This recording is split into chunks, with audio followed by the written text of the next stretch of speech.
We live on a land that has been in our family. One part of it has been in there since 1892. Wow. I saw a deed where my great grandfather purchased 20 acres of land, and they freed the slaves here in 1861. Mm-hmm. So 30 years later, he was able to purchase 20 acres of land, which I thought was very commendable. No, definitely. And my other great grandfather, he was a county extension agent, which helped the farmers and all of the people in the area to farm. How to utilize their land to be profitable, to be self-sufficient. And Penn Center was the epicenter for teaching all of the inhabitants of the island, how to be self-sufficient, what to do, how to create an environment where you didn't need to go to Beaufort and make that long trip to get things that you needed in order to survive. You could survive within that, say, in that community. And if one person was a farmer and they farmed a lot of like sweet potatoes, then they will share that with the other person. Okay. If someone else was growing tomatoes or cucumbers or squash or greens or whatever, everyone shared.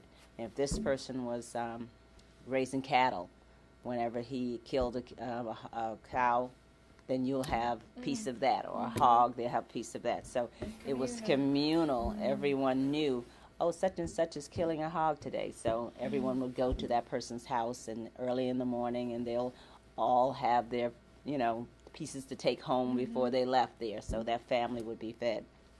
And that's how my father's house, my mother and father's house was built.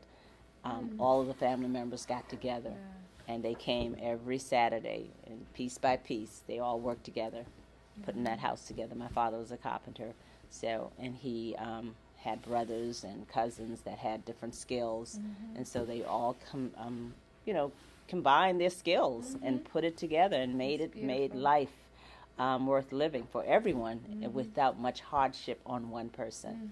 So I love that concept, and I try to live it and try to pass that knowledge and that way of living to the children, the sharing, because right now everyone is more me. Right. How do you think we got from that to this place, Because we relied on other people for our for the things that we need instead of trying to create it within our own means. We're relying starting with the food.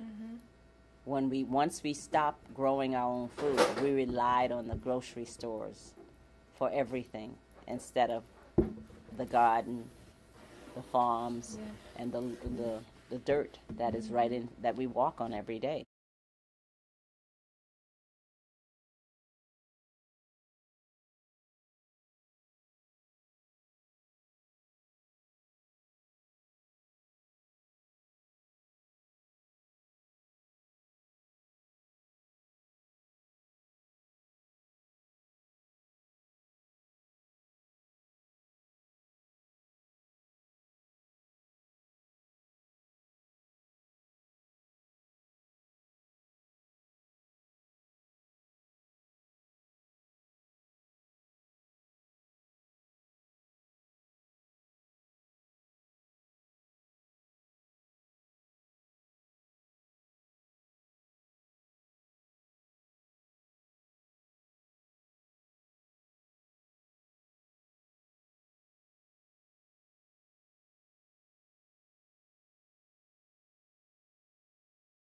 They're in these bio labs making fertilizers that are not good for us.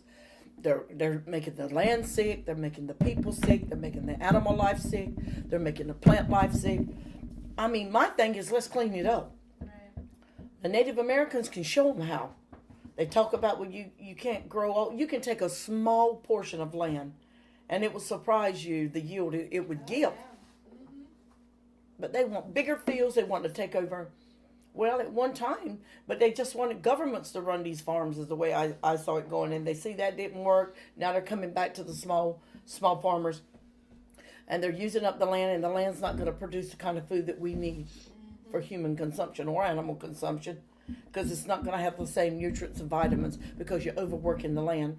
You're putting too much chemicals into the land, so the land can't yield and give you what you're supposed to have because you're too busy trying to change the land. You're trying to change the humans. I mean, it's always somebody trying to change us. And with native life, we would have allowed that land after we use it for 7 years. It would be allowed to lay for 7 years and rest, to be able to build back up, so she can do what Mother Earth does best, is take care of us. She takes care of us. We're the ones abusing her. A lot of the health problems that we have are actually initiated by government programs. It's the way they run programs. Most of the folks that are out there sick is because they take too much prescribed medicine. Feed them healthy food. The soil has to be healthy in order for the food to be healthy. So a lot of the farmers have got to stop. Look at what they're doing to the farmland themselves. If they're on that showboat of let's get money, more money, like your larger farms, then we're a big part of the problem. If we want America to change, then the American people have to change. We have been colonized and westernized, idealized so much that we've left who we are. In order for us to be healthier people, it's healthy to know who you are and where you come from, and what your culture, what did you do that was so unique.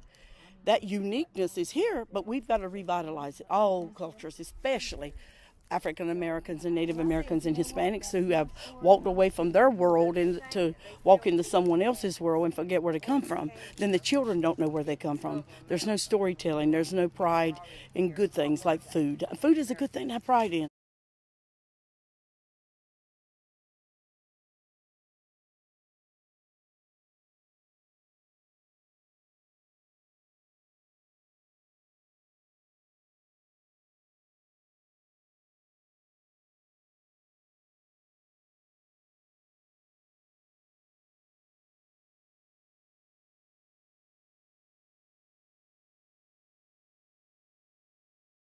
Vienen aquí para trabajar y a veces es mucha humillación los que hacen donde estamos trabajando.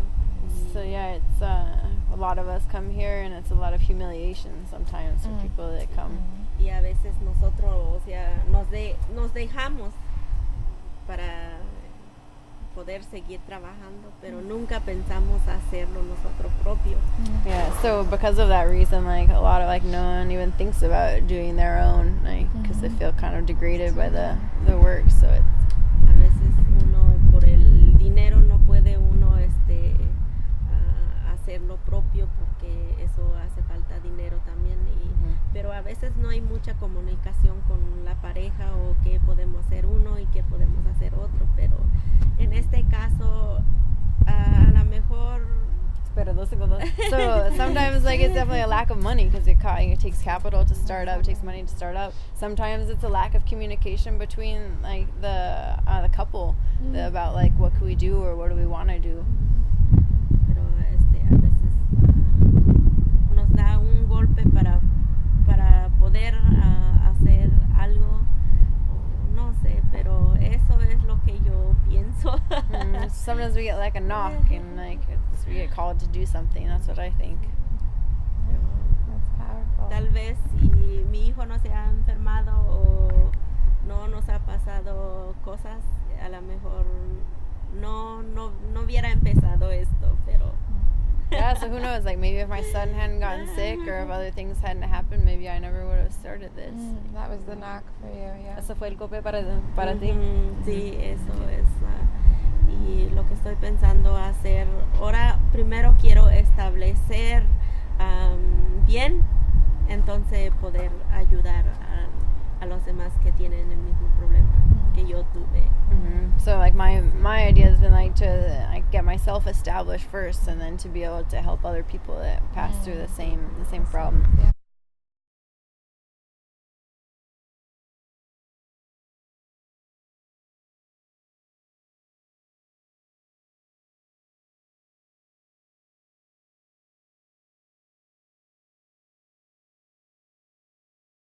Even before Katrina, there wasn't a grocery store in the neighborhood. There hadn't been a grocery store here since maybe like the 80s, I think. But there were grocery stores in closer proximity. So after Katrina, half the grocery stores in New Orleans closed and didn't reopen. And for a while, the closest place for us to go was about 4 miles away, which is a lot for an urban area where, you know, grocery stores should be at least a mile, you know, from wherever you live. And especially for people, I think the statistics are like 30% of the people in this neighborhood do not have their own transportation. So they rely on public transportation, or they rely on other people. So it makes it more difficult, you know, for you to be able to get that. So in, I think in February of 2010 or 11, the Walmart opened up in St. Bernard Parish. So now that's the closest place to go to get your groceries. But again, if you relying on public transportation, you actually have to switch systems, bus systems, to even get there, you know, because it's a different parish, you know. And also it's our dollars going to a different, tax dollars going to a different parish as opposed to staying here. So, you know, so it's really problematic. To get food within the neighborhood means that you probably will be eating a lot of processed food, a lot of junk food, very, very limited fresh produce, to the point where it's almost laughable. You know, you go into this, there's a place called Magnolia Supermarket, which is really a glorified corner store on the corner of Tupelo and Claiborne, and they have like a really sad little produce display of stuff that, you know, it looks like it would be in like the giveaway bin at Whole Foods or something, you know. It's really it's disrespectful almost, you know. It gets on my nerves, you know, to hear people, and sometimes even people within our neighborhood too, but to hear people talk about solutions to problems in neighborhoods like the Lower Ninth Ward as just, you know, let's come up with the quickest, easiest solution. You know, you want a grocery store? Here's a grocery store, just anything, you know, as if we'll just accept any old thing that you give us because, we're so poor, we're so, you know, we just want to accept whatever it is that we can get, you know, but that's not the reality at all, you know. People actually want, and especially in a neighborhood like the Lower Nine, where there was such, and I think there still is, such a high home ownership rate. People who have invested in this neighborhood, and if you drive around to, you know, houses that actually are occupied, you'll see a lot of houses where people are taking care of them. They're growing flowers outside. They care, you know, and they care about not only the neighborhood, but they, you know, they have a certain standard to what they want for themselves. And that's really important. And so that's reflective in these visioning conversations we have about the kind of food access that we want in the neighborhood, you know. They want, so what came out a lot was even the idea of a community-owned store, you know. People said that. Want a store that we own, you know, Black-owned businesses. They want a return to like the mom and pop shops that used to be here. They want fresh quality produce, you know, and quality meats. And you know, people even said, you know, seafood. They want bakeries. You know, they want they want things like that. And it's really important to them who owns the store, you know, and that the money stays within our community.